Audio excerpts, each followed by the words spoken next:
Hi guys, good afternoon. It's Ulutayo here.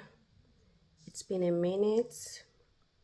Um I think my last post was when I had my Ishmael surgery. I carried you guys along, during the recovery period. And I returned back to work since on the 16th of March.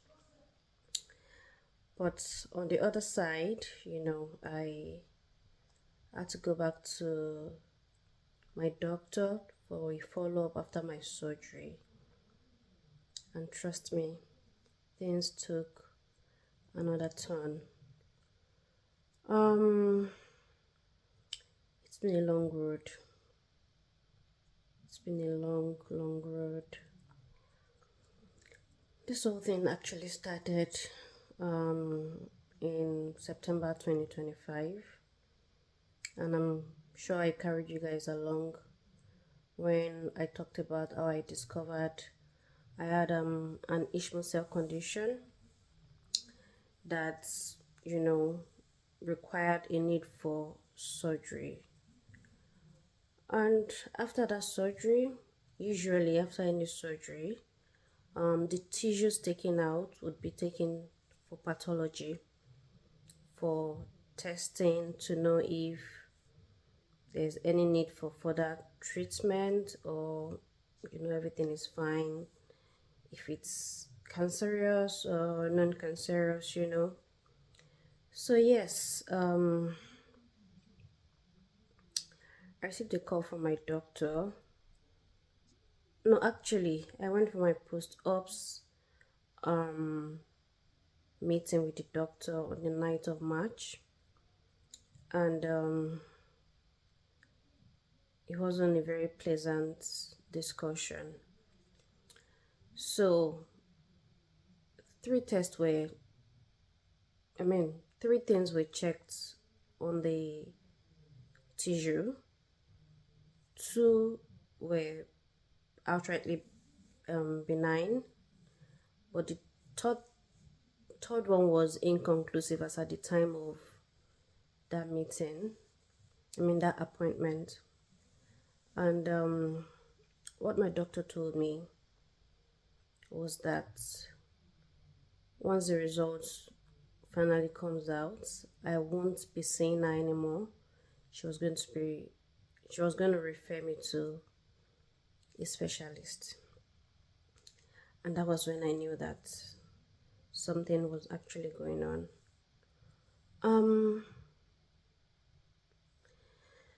This is quite emotional for me right now, but I need to share this for people to know and for people to be more aware of their health.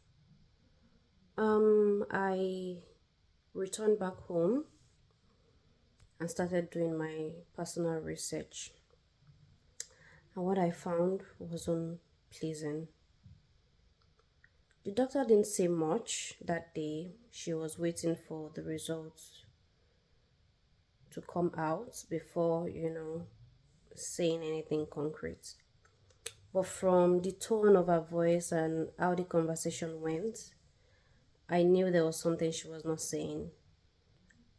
And the fact that she told me she was referring me to a specialist. If nothing was wrong, why do I need to say a specialist? Because she herself is a gynecologist, a minimally invasive gynecologist, which means she does minimally invasive surgeries for any gynecology related issues. So she's a specialist in her own way, and she did my first surgery, the Ishmael cell laparoscopic oh my goodness, the Ishmael cell removal that she did laparoscopically. It was non-invasive. She did that and everything was fine.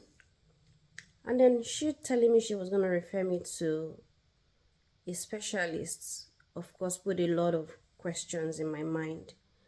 But there was little I could ask because she shared little as well. So she had mentioned in passing during the conversation that due to the nature of where the cyst was found, it was found somewhere around my uterus and my. She had mentioned the cyst was found around a placenta site. I wasn't pregnant. How come there's a cyst around it? I just didn't get it. I didn't get it. But then when I got home, and she had also mentioned to me the condition, and so I got home and went, to do my research to read about the condition, its symptoms, the likely treatment, and whatnot.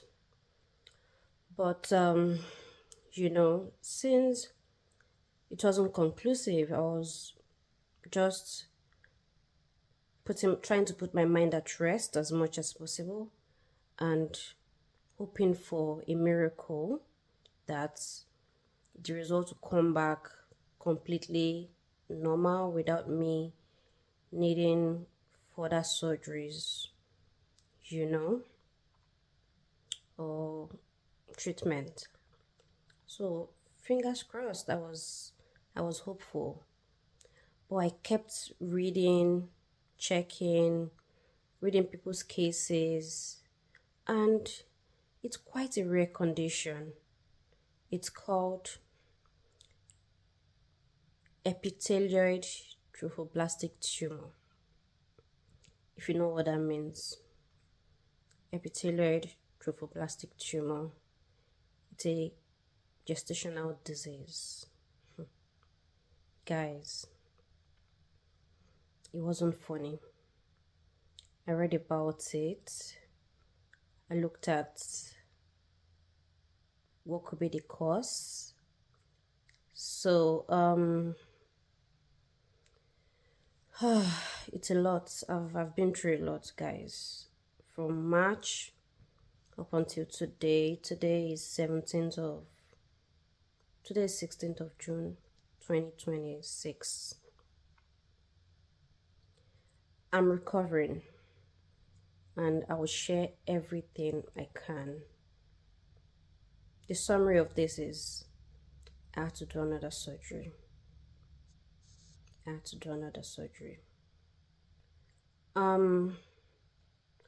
I'll share more about this in my next video. Thanks, guys. Thank you.